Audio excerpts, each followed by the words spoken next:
नाम जप, सब कुछ इसी से प्राप्त हो जाएगा, विश्वास कर लीजिए। तो लोग पूछते हैं कौन सा नाम जप करें, तो पहली बात है कि जो आपके गुरु ने नाम दिया है वो नाम जप करो। यदि आपने गुरु नहीं बनाया तो जो नाम आपको भगवान का प्रिय, गोपाल शास्त्र नाम में 1000 नाम है, विष्णु शास्त्र नाम में 1000 नाम है, राम कृष्ण हरि शिव, जो नाम आपको प्रिय हो नाम जप करो। वो आपको गुरु से मिला देगा, गुरु मंत्र दिलवा देंगे, वो आपको भगवत प्राप्ति का सब वही नाम करवा देगा। आप शुरू तो करो नाम जप करना। जिनको सौभाग्य से गुरु मिल गए हैं, अपने गुरु के द्वारा दिए हुए नाम पर आसक्त हो जाओ। और मन का एक स्वभाव है, ये बगल में कुछ लेके चलने का स्वभाव है, गुरु से हटकर कुछ लेके चलने का। ये स्तोत्र ले लें, ये नाम ले लें, ये इसका स्वभाव है। इसी स्वभाव को हटाना है। गुरु ने कहा राम तो राम, गुरु ने कहा राधा तो राधा जीवन, उसी से आप देख लेना सब कुछ प्राप्त हो जाएगा। नाम की बड़ी महिमा है। विभिन्न ग्रंथों में भगवान के विभिन्न नामों को गाया गया है। जो तुम्हें नाम प्रिय लगे या जो गुरुदेव ने दिया है। 38 शास्त्र नाम तो हमारे पास है। भाई जी महाराज से हनुमान प्रसाद पोद्दार जी कहते 38 शास्त्र नाम तो हमारे पास है, 38 सहस्त्र नाम। और भगवान के अनंत नाम हैं। सभी भगवान के नाम समान बलशाली हैं, पर विशेषता होती गुरु प्रदत्त नाम में। जैसे गोस्वामी जी को राम नाम सर्वोपरि, चैतन्य महाप्रभु कृष्ण नाम सर्वोपरि, हरिवंश महाप्रभु राधा नाम सर्वोपरि, कोई हर्ज नहीं। उसी एक परम तत्व के अनेकों नाम हैं, जिसको जो प्रिय लगे खूब पकड़ लो उस नाम को जोर से, बार बार उसे जपो। राधा राधा राधा राधा राधा, अब 2 घंटा जपा, इसके बाद दे दिया पूरे विश्व को, धन्य हो जाए हमारा विश्व, हो गया। क्योंकि आपका भजन उतना जाकर समाज को सुख पहुंचाएगा। इसलिए गुरु मुख से ही नाम जपना चाहिए। अगर नहीं है तो आप देख लो, कोई न कोई संत के मुख से वो नाम तो निकला ही है। राम कृष्ण हरि, जो भाई जी महाराज कह रहे हैं 38 शास्त्र नाम तो हमारे पास रखे हुए। तो जो भगवान का नाम निरंतर रटते हैं उनमें दिव्य शक्ति जागृत हो जाती है। 2 पत्थरों को आप रगड़िए तो उनमें चिंगारी पैदा हो जाएगी। तो दिव्य चिदानंद में नाम जब हमारी जिह्वा पे रगड़ होती है तो उसमें ऐसी महान शक्ति जागृत होती, ज्ञान भक्ति वैराग्य विपत्ति दुख का नाश सब।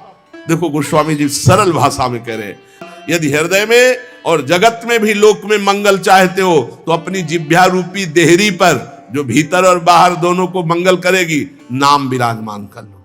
गोस्वामी जी को प्राण प्रिय है 2 अक्षर राम, ऐसे प्राण प्रिय है हमारा 2 अक्षर राधा। जिह्वा पे विराजमान कर लो, लोक परलोक सब मंगल को प्राप्त हो जाएगा। जो संसार में नाम जब कर रहे तो उनको ऐसा ज्ञान हो जाता है, जैसे गोस्वामी तुलसीदास जी कहते हैं, मैं तो ही अब जान्यो संसार, बांध न सकै मोहि हरि के बल, प्रगट कपट आगार। मैं तो ही अब जान्यो संसार, ए संसार मैं जान गया तुझे। संसार अब तू कपट का आगार कभी मुझे बांध नहीं सकता, क्योंकि मेरे पास भगवान नाम जप के प्रभाव से वो ज्ञान हो गया, वो ज्ञान हो गया कि अब तो मुझे नहीं बांध सकता। सर्वत्र भगवत दर्शन, तीसरी बात आई। पहला आया अपने इष्ट के अनन्य, दूसरा कैसे हो तो बोले निरंतर नाम जप करो, और तीसरा सर्वत्र भगवत दर्शन। ये सर्वोत्तम बात है। चाहे वो चांडाल हो, पशु हो, पक्षी हो, जड़ हो, चैतन्य हो, जहां तुम्हारी दृष्टि पड़े तो उसमें देखने की कोशिश करो, इसमें भगवान श्री हरि विराजमान है। सकल जग हरि को रूप निहार, हरि को रूप निहार, हरि बिनु विश्व कतहु को नहीं, ये मिथ्या भ्रम संसार। सकल जग हरि को रूप निहार। जैसे दूर से पड़ी हुई रस्सी सांप दिखाई देती है, ना सांप पहले था ना बाद में रहेगा, बीच में भास रहा है, और बीच में है रस्सी, भास रहा है सांप। ऐसे ही ये संसार पहले नहीं था, बाद में भी नहीं रहेगा, बीच में भास रहा है, और है श्री कृष्ण, है प्रभु, और भास रहा है संसार। भगवान कह रहे यो माम पश्यति सर्वत्र सर्वम च मयि पश्यति, जो सब में मुझको देखता है और मुझ में सबको देखता है, वो मेरे नेत्रों से कभी ओझल नहीं होगा, मैं उसके नेत्रों से कभी ओझल नहीं होगा। और एक श्लोक आता है कि मैं किसी में प्रवेश नहीं हूं, कोई मेरे में प्रवेश नहीं है। मतलब है इसका, बोले इसका मतलब है जैसे कहा जाए बर्फ में पानी नहीं है और पानी में बर्फ नहीं है, बात कैसी रहेगी?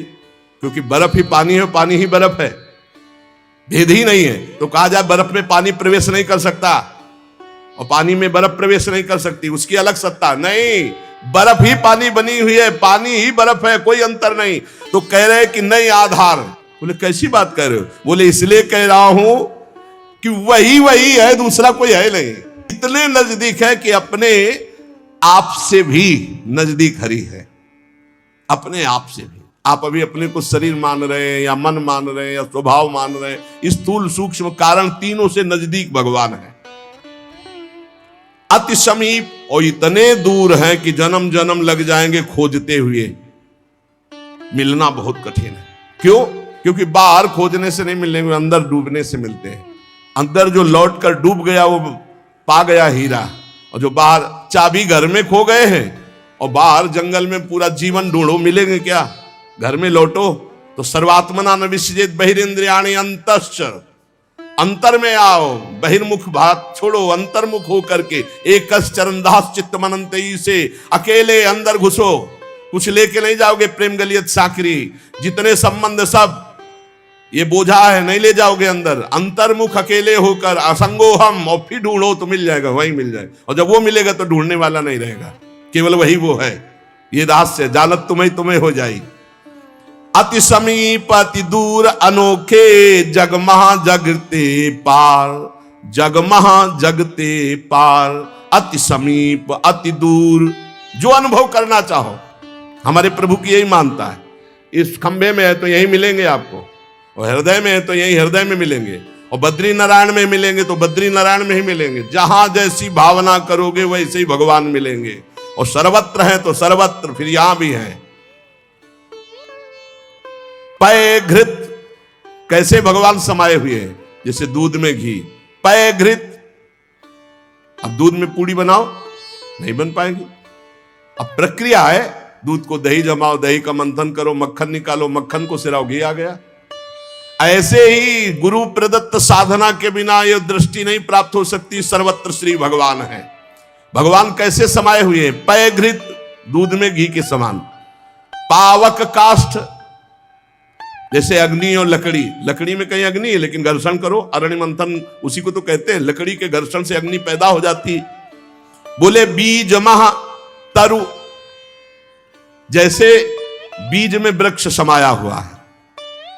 फल पल्लव डार, जैसे एक छोटे से बीज में पूरा वृक्ष है, उसकी डाल भी है, उसका पत्ता भी है, उसका फल भी है, लेकिन उसको जब आप भूमि पर प्रक्रिया से गाड़े, बीज अंकुरित हो, तब आपको यह अनुभव में आएगा। तिमि हरि व्यापक अखिल विश्व महा आनंद पूर्ण अपार, आनंद समुद्र भगवान ही सब रूपों में व्याप्त है। यही विधि एक बार निरखत जो भव बारिधि होए पार। एक बार यह दृष्टि आ जाए कि सर्वत्र भगवान है, वो भव समुद्र से पार हो गया। पर इस दृष्टि में बड़ा धैर्य की जरूरत है। वो देख सकता है। जब देखने चलोगे ना भगवान को, तो ये द्वंद अपना आक्रमण करेंगे। कभी सुख फंसा लेगा, कभी दुख, कभी लाभ, कभी हानि, कभी मृत्यु का भयावा, कभी मान, कभी अपमान। जो इन सब में भगवान को देखता है वही निकल पाएगा। बड़ा कठिन है जब कोई अपमान करे उसमें भगवान देखे। बड़ा कठिन है जब कोई मारने आवे, कोई कहे आओ भगवान मार दे आके। ऐसा बड़ा कठिन है। कोई हमें गाली दे, हानि करे, तिरस्कार करे, हम उसमें भगवान देखें, लेकिन है भगवान। बहुत कठिन है। भगवान एक ऐसी स्थिति दे तभी होता है, नहीं तो ऐसे।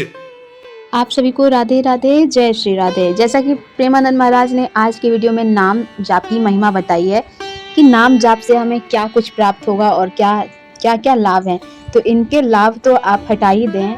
इससे भगवान साक्षात दर्शन देंगे। इससे ज़्यादा हमें और क्या चाहिए? अपने इस शरीर में अगर हमने मरने से पहले भगवान का दर्शन नहीं किया तो फिर क्या किया। तो इसलिए नाम जाप इतना ज़्यादा करें कि भगवान दर्शन देने पे मजबूर हो जाएं। महाराज जी ने यही बातें बताई है इस वीडियो में।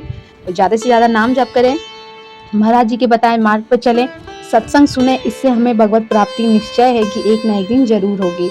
और बस आज की वीडियो में इतना ही। आप सभी से मिलते हैं नेक्स्ट वीडियो में। आप सभी को राधे राधे, जय श्री राधे।